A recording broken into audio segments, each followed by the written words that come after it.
നിങ്ങളുടെ favourite shows ഇനി ഒരിക്കലും മിസ്സാവില്ല. ഇപ്പോൾ C5 കാണും നിങ്ങളുടെ ഫേവറേറ്റ് ഷോ തികച്ചും സൗജന്യമായി.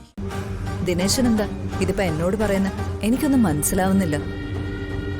നമ്മൾ സ്ഥിരം കാണുന്നവരെ പർദ്ദയിട്ടാലും തിരിച്ചറിയാൻ പറ്റും. ആ പർദ്ദയിട്ട ആളിൽ നിന്ന് കിട്ടിയ തല്ലേ ഹോസ്പിറ്റലിൽ പോയി ചികിത്സിച്ചില്ലെങ്കിലേ പിന്നെ ആകെ പ്രശ്നമാവും.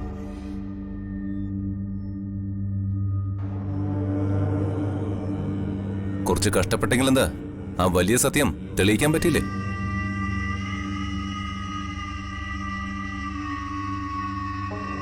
എന്തായാലും എന്റെ കഴുത്തിൽ മിന്നി കെട്ടിയത് ആരാണെന്ന് തിരിച്ചറിഞ്ഞല്ലോ. ഇനി പ്രശ്നമില്ല.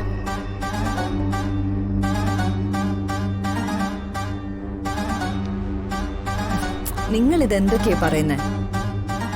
അപ്പോ അപ്പച്ചിക്ക് ഇതൊന്നും അറിയില്ലേ?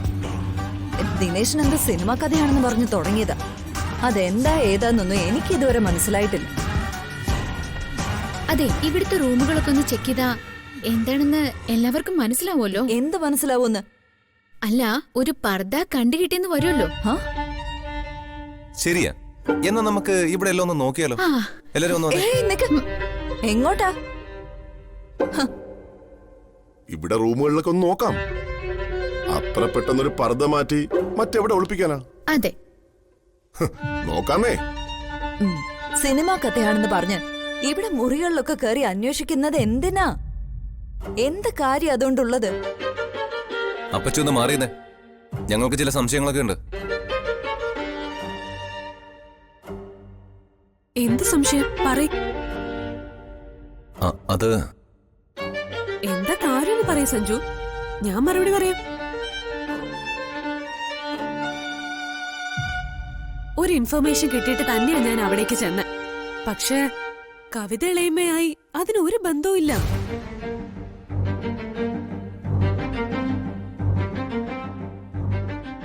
ലച്ചുവിന്റെ കഴുത്തിൽ താലി കെട്ടിയത് ഇവിടെ ആരും അല്ലെങ്കിൽ പിന്നെ സഞ്ജുവും ഇവിടെയുള്ള എല്ലാരും ഇത്ര പരിഭ്രമം കാണിക്കുന്ന എന്തിനാ? അതാ എനിക്ക് മനസ്സിലാവാത്ത.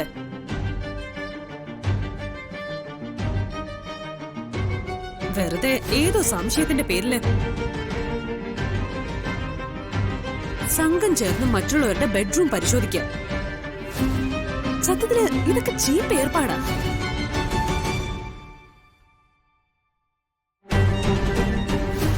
മറ്റുള്ളവരുടെ കാര്യം പോട്ടെ, സഞ്ജുവിനും ചെറിയച്ഛനും ഇതെങ്ങനെ സാധിക്കുന്നു എനിക്ക് മനസ്സിലാവാത്ത. എന്തിനാ ഇളയമ എങ്ങനെ എല്ലാരും കൂടി ക്രോസ് വിസ്താരം ചെയ്യുന്ന? ഇതത്ര ശരിയല്ല കേട്ടോ. എന്റെ പൊന്നു മോളെ, ഞാൻ വിശക്കുന്നു, എനിക്ക് ഭക്ഷണം കഴിക്കാൻ പോണെന്ന് പറഞ്ഞു പോയതാ. ഇവള് സമ്മതിക്കുന്നില്ല.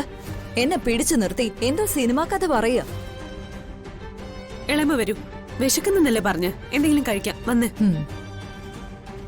ഇളയമ വരൂന്നേ. ആരും റൂമിൽ ഒന്നും കയറാൻ പോകുന്നില്ല. അത്ര കൾച്ചർലെസ് അല്ല ഇവരൊന്നും.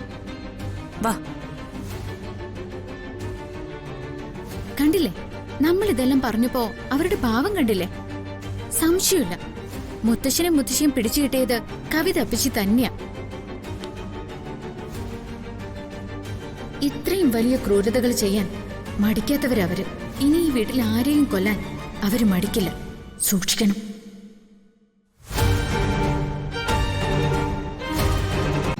ഡൗൺലോഡ് ചെയ്യൂ C5 ആപ്പ്. കാണൂ എല്ലാ എപ്പിസോഡുകളും സൗജന്യമായി.